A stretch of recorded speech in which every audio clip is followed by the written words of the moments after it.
Tim is sleepy.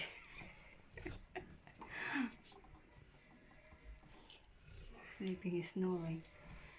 Tyson, where are you going? Is Tyson in bed? Good boy, Tyson.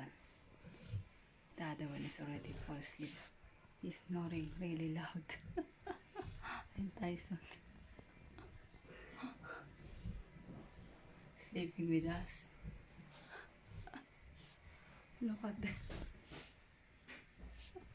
That big boy is snoring really loud. He's so tired. Big blue bulldog.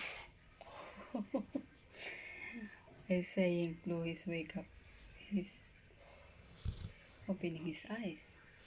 Tyson is good boy.